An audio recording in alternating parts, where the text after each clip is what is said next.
మాజీ ముఖ్యమంత్రి వైసీపీ అధ్యక్షుడు జగన్మోహన్ రెడ్డికి భద్రతాపరమైన ఇబ్బందులు ఉన్నాయన్నది వాస్తవం.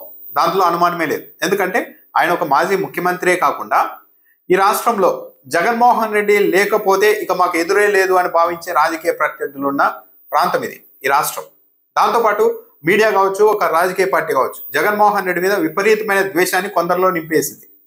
అది ఎంతవరకు వెళ్ళిపోయిందంటే ఒక జగన్మోహన్ రెడ్డి లేకుంటే ఇదంతా ఉండదు కదా అనే స్థాయిలో వాతావరణం ఉన్నమాట వాస్తవం. జగన్మోహన్ రెడ్డి పర్యటనలకు వెళ్ళినప్పుడు భద్రతాపరమైన ఇబ్బందులు పదే పదే తలెత్తుతూనే ఉన్నాయి. పోలీసులు కూడా జగన్మోహన్ రెడ్డి పర్యటనకు కార్యకర్తలు ప్రజలు రాకుండా అడ్డుకోవడం మీద ఫోకస్ పెడుతున్నారు. కానీ వన్స్ జగన్మోహన్ రెడ్డి వచ్చిన తర్వాత ఆయన చుట్టూ భద్రత కల్పించే విషయంలో మాత్రం ఏమాత్రం జాగ్రత్తలు తీసుకోవడం లేదు.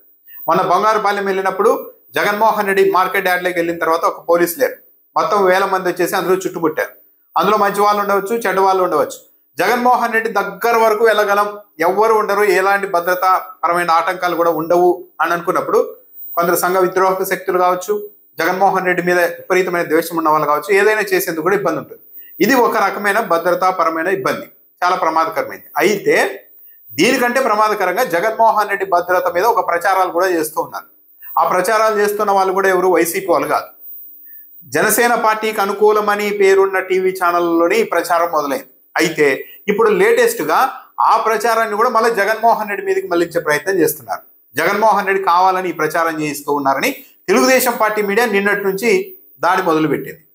2 వారాల క్రితం 99 టీవీలో ఇది జనసేన పార్టీకి అనుకూలం ఉంటుంది అని ఒక అభిప్రాయం ఉంది.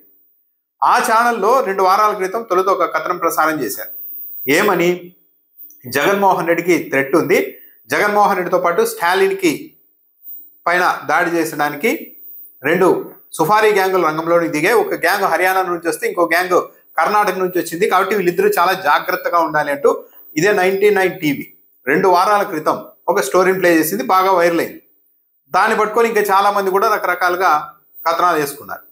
కరెక్ట్గా మళ్ళీ వారం క్రితం ఇటీవల అదే ఛానల్లో అమెరికాకు సంబంధించిన షార్ప్ షూటర్లు 200 మంది దిగేశారు సదరన్ స్టేట్లలో. జగన్మోహన్ రెడ్డి, స్టాలిన్తో పాటు కేంద్ర మంత్రి సురేష్ ప్రభు వీళ్ళని మీద అటాక్ చేయడం ద్వారా, వీళ్ళని ఇచ్చేయడం ద్వారా సదరన్ స్టేట్లలో కలజడి సృష్టించాలి, ఇండియాలో అంతర్గతంగా ఒక పెద్ద ఇబ్బంది సృష్టించాలన్న ఉద్దేశంతో పాకిస్తాన్ స్పాన్సర్గా 200 మంది అమెరికాకు సంబంధించిన షార్ప్ షూటర్లు రంగంలోనికి దిగారంటూ కథనం వేశారు. ఇది జనసేన పార్టీ అనుకూల మీడియాలో వేసిన కథనం. ఇప్పుడు లేటెస్ట్గా తెలుగుదేశం పార్టీకి అనుకూలమని పేరున్న మీడియాలో 2 రోజుల నుండి జగన్మోహన్ రెడ్డి మళ్ళా ఈ పని మొదలు పెట్టారు, రాష్ట్రంలో లా అండ్ ఆర్డర్ లేనే లేదు, ఏదో ఘోరం జరిగిపోతుందన్న ప్రచారం మొదలు పెట్టారు, ఇది ఒక ఫేక్, జగన్మోహన్ రెడ్డి స్పాన్సర్డ్గా మళ్ళీ ఇది జరుగుతుందంటూ మొదలుపెట్టారు. ప్రచారం మొదలుపెట్టింది జనసేన పార్టీకి అనుకూలమని పేరున్న ఛానల్లో. ఈరోజు నిన్నటి నుండి విమర్శలు చేస్తుంది టీడీపీ మీడియా. ఇవన్నీ ఎందుకు? సరే, ఆ ఛానల్ వల్ల 2 స్టోరీలు వేసి తొలుత హర్యానా నుంచి, కర్ణాటక నుంచి గ్యాంగ్లు వచ్చాయన్నారు. ఆ తర్వాత అమెరికా నుండి 200 మంది షార్ప్ షూటర్లు వచ్చేసారు జగన్, స్టాలిన్, సురేష్ ప్రభు మీద దాడి చేయడానికి అని చెప్పారు. మరి పోలీసులు, ఏపీ పోలీసులు జగన్మోహన్ రెడ్డి మీద, తెలుగుదేశం పార్టీ మీడియా జగన్మోహన్ రెడ్డి మీద విమర్శలు చేసే బదులు ఏపీ పోలీసుల్ని గట్టిగా డిమాండ్ చేయొచ్చు కదా, ఆ ఛానల్ వాళ్ళని, ఆ స్టోరీ ప్లే చేసిన వాళ్ళని పిలిచి విచారించండి, సమాచారం కూడా ఉందంటున్నారు అని విచారించవచ్చు కదా. ఆ పని ఎందుకు చేయడం లేదు? మళ్ళీ ఇది జగన్మోహన్ రెడ్డి ప్రచారం అని ఎందుకు చెప్తున్నారు? అంటే ద్విముఖ వ్యూహాన్ని ఏమన్నా అమలు చేస్తూ ఉన్నారా? ఒకవైపు ఏమో జగన్మోహన్ రెడ్డికి ప్రాణహాని ఉంది, అమెరికా నుండి షార్ప్ షూటర్లు దిగేశారని ప్రచారం చేయడం ద్వారా జగన్మోహన్ రెడ్డి బయటికే రాకుండా మొత్తం వైసీపీ అంతా ఒక ప్యానిక్ మోడ్లోనికి తీసుకెళ్లడానికి ఒకవైపు ప్రచారం చేస్తూ మళ్ళీ ఈ ప్రచారం వైసీపీ వాళ్ళే చేయించుకుంటున్నారని మళ్ళీ ఇంకో మీడియా ద్వారా చేయాలనుకుంటున్నారా? దీనిపైన ఇది చాలా సీరియస్ అంశం. ఒక మాజీ ముఖ్యమంత్రికి సంబంధించి, అది ఏదో మామూలు సాధారణ యూట్యూబ్ ఛానల్ కూడా కాదు, 99 ఛానల్. దాంట్లో జగన్మోహన్ రెడ్డి కోసం 200 మంది షార్ప్ షూటర్లు వచ్చారు, హర్యానా నుండి ఒక గ్యాంగ్, కర్ణాటక నుండి ఒక గ్యాంగ్ వచ్చిందని ప్రచారం చేస్తే ఆ కథనాన్ని పట్టుకొని విపరీతంగా మరికొంతమంది అదే ప్రచారం చేస్తూ ఉంటే 2 వారాల నుండి మరి ఏపీ పోలీసులు ఎందుకు స్పందించలేదు? అంటే మాజీ ముఖ్యమంత్రి భద్రత మాకు సంబంధం లేదు అనుకుంటున్నారా? జగన్మోహన్ రెడ్డి మీద ఎలాంటి కథనాలు వచ్చినా మేము స్పందించకూడదు అనుకుంటున్నారా?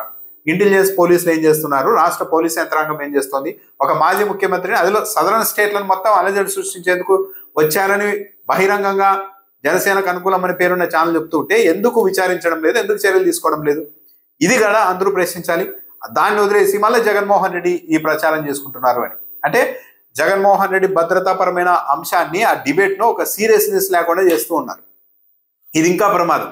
అంటే జగన్మోహన్ రెడ్డి భద్రతకు సంబంధించిన అంశం ఏదో రెగ్యులర్ గా ఈ పుకార్లు ఇవన్నీ కామన్లీ అన్న ఒక వాతావరణాన్ని సృష్టించి మొత్తం అందరూ లైట్ తీసుకునేలాగా చేసి ఆ తర్వాత ఏం చేయాలనుకుంటున్నారు?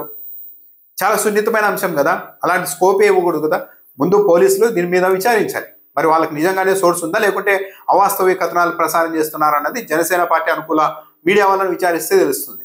దాన్ని వదిలేసి ఇదో మళ్ళీ ఇంకో ఫేక్ ప్రచారం అని సింపుల్ గా కొట్టేసి జగన్మోహన్ రెడ్డి భద్రతా అంశాలన్నింటినీ చాలా లైట్ గా తీసుకునేలాగా, ఆ డిబేట్ ని, ఆ వార్తల్ని చాలా లైట్ తీసుకునేలాగా ఒక వాతావరణాన్ని ఈ రాష్ట్రంలో సృష్టించే ప్రయత్నం చేయడం మాత్రం ప్రమాదకరం.